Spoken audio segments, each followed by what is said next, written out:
waa warbixin xasaasi ah oo gilgilaysa fadhiyada siyaasadda Soomaaliya. Xogaha ugu dambeeyay ee aan ka helayno ilo lagu kalsoon yahay oo ku dhow dhufaysyada looga arrimiyo dalka ayaa xaqiijinaya in agaasimihii hore ee nabad sugidda qaranka Fahad Yaasiin uu bilaabay guluf siyaasadeed oo aad u xoogan. Ninkan oo loo yaqaano mashiinka iyo maskaxda ka dambaysa loolan kasta oo adag ayaa hadda Muqdisho ka dhex wada dhaqdhaqaaq aan horay loo arkin, kaas oo hurdada u diiday madaxda sare ee filla Soomaaliya. Wararku waxay sheegayaan in Fahad Yaasiin uu dhexda u xirtay sidii uu dib ugu soo celin lahaa saamayntii uu ku lahaa go'aanada masiiriga ah ee dalka, isaga oo isticmaalaya xeelado qarsoon iyo xiriirada caalamiga ah ee uu weli gacanta ku hayo. Dhaqdhaqaaqan kulul ayaa yimid xilli xaaladda dalku ay marayso meel xasaasi ah, waxaana la sheegay in kulamo qarsoodi ah ay habeenadii u dambeeyey ka dhacayeen xaafado ka tirsan caasimadda, kuwaas oo ay ka qayb galeen xildhibaanada labada aqal iyo siyaasiyiin miisaan culus leh oo ka caraysan nidaamka hadda jira. Ujeedada koowaad ee Fahad Yaasiin ayaa lagu sheegay in ay tahay dhisidda isbahaysi cusub oo awood badan, kaas oo ka kooban mucaaradka iyo xubno ku dhex jira dowladda si loo wiiqo awoodda madaxweynaha hadda talada haya.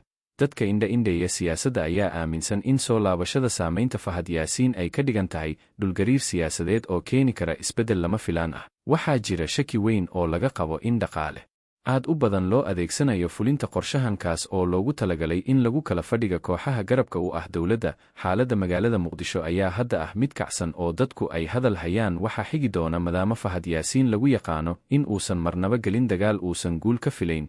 Dhinaca kale, filla Soomaaliya ayaa la sheegay in ay dareemayso culays weyn oo kaga imaanaya dhinaca gudaha iyo dibadda, waxaana socda dadaalo looga hortegayo qorshahan cusub ee uu wado ninkan awoodda badan. Laakiin su'aasha isweydiinta mudan ayaa ah, ma laga guulaysan doonaa maskaxda Fahad Yaasiin mise caasimadda ayaa mar kale wajihi doonta isbeddel dhab ah oo dhinac walba taabanaya? Warbixintan ayaa muujinaysa in saacadaha soo socda ay noqon doonaan kuwo go'aan ka gaara mustaqbalka siyaasadeed ee dalka, waayo kulamada socda ma ahan kuwo iska caadi ah, balse waa kuwo loo qorsheeyey si heer sare ah. Shacabka Soomaaliyeed ayaa dhegaha u taagaya wixii ka soo baxa gulufkan cusub ee ka dhex qarxay caasimadda. Waxaan idiin ballan qaadaynaa inaan idiin soo gudbin doono xog kasta oo ka soo kordha loolankan kulul ee u dhexeeya Fahad Yaasiin iyo madaxda hadda talada haysa.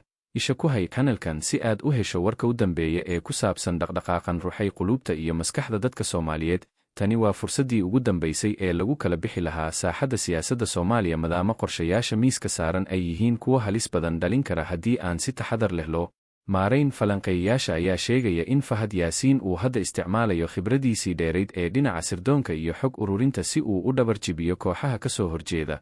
Waa markii ugu horeysay muddo dheer oo la dareemo dhaqdhaqaaq sidan u baaxad weyn oo hal qof uu hogaaminayo, kaas oo gilgilay dhammaan hay-adaha amniga iyo kuwa siyaasadda ee dalka.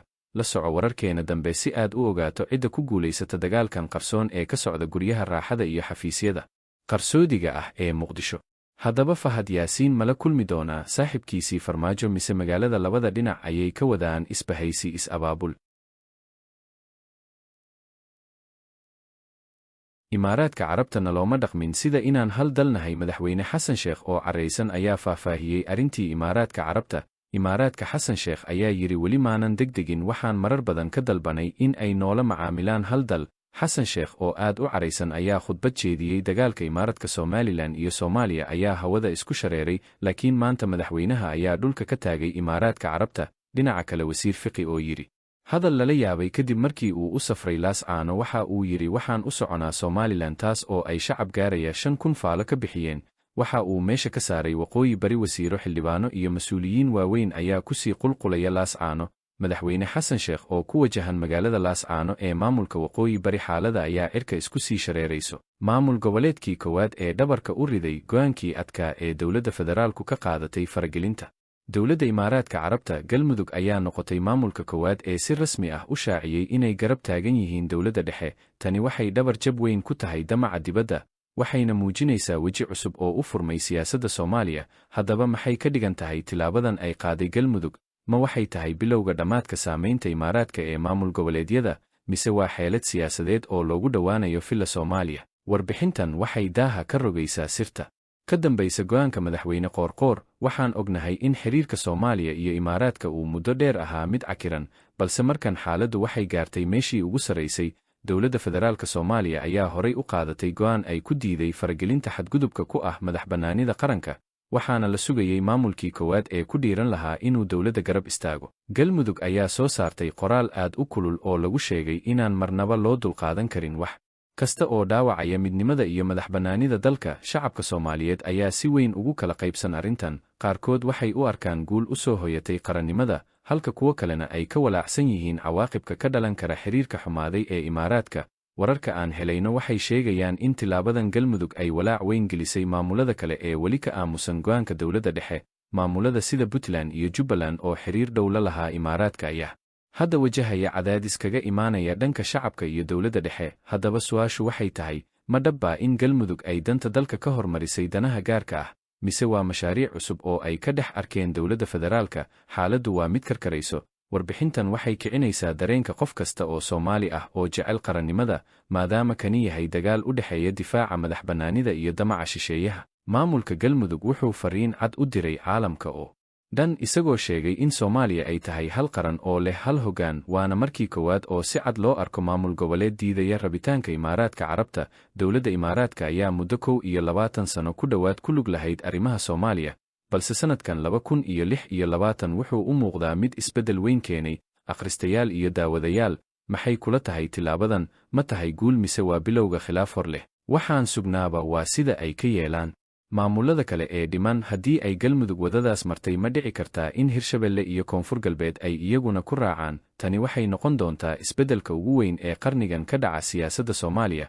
Waxaan halkan kuugu soo koobnay warbixintii ugu kululayd ee maanta. La soco dhacdooyinka soo kordha iyo siday u kala firdhaan maamulada kale. Soomaaliya waa mid, danteeduna waxay ku jirtaa gacanta dadkeeda. Maanta xaaladdu waxay maraysaa meeshii ugu sarraysay ee khilaafka dowladda federaalka iyo maamul goboleedyada, kadib markii maamulka Jubbaland uu si cad oo kulul uga jawaabay go'aankii dowladda dhexe ay ku burisay heshiisyadii dhanka amniga iyo tababarka ee lala lahaa dowladda Imaaraadka Carabta. Tani waa qarax siyaasadeed oo weji cusub u yeelay xiriirka filla Soomaaliya iyo Kismaayo.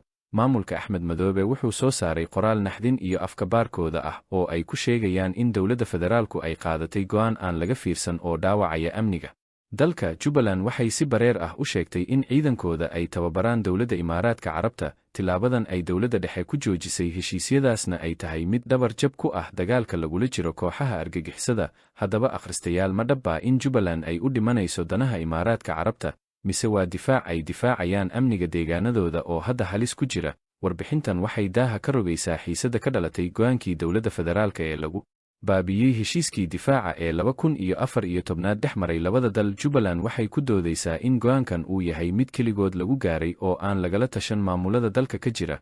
Waxayna tani muujinaysaa in qarannimadii Soomaaliya ay hadda u muuqato mid laba u qaybsantay.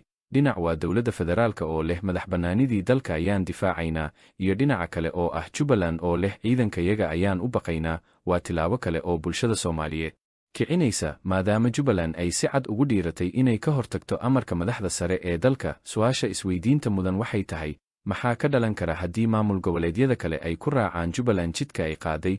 Ma waxay tani ka dhigan tahay in Soomaaliya ay dib ugu laabanayso xilligii khilaafyada madow iyo kala qaybsanaanta gobollada? Shacabka Soomaaliyeed ayaa hadda ku wareersan go'aamadan iska soo horjeeda. Dhagaystow ogow haddaadan xalka qayb ka noqon waxaad qayb ka tahay dhibaatada dalka.